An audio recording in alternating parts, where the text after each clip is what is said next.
നമ്മുടെ പക്കൽ ഒരേയൊരു ചതുരംഗപ്പടയും സൈന്യവുമാണുള്ളതെങ്കിൽ പഞ്ചപാണ്ഡവരുടെ പക്ഷത്ത് അധിക പക്ഷം 6-7 ചതുരംഗപ്പടയുള്ള സൈന്യമുണ്ടായിരിക്കും.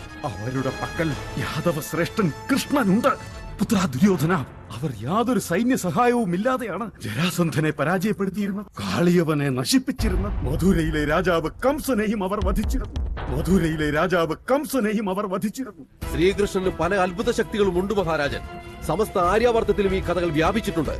അദ്ദേഹം ത്രിവക്ര എന്നൊരു സ്ത്രീയുടെ അംഗവൈകല്യം പോലും മാറ്റിക്കൊടുത്തിട്ടുണ്ട്. പൂതന എന്നൊരു രാക്ഷസിയെയും അദ്ദേഹം വധിച്ചിരുന്നു, അതും വെറും 6 മാസം പ്രായമുള്ളപ്പോൾ.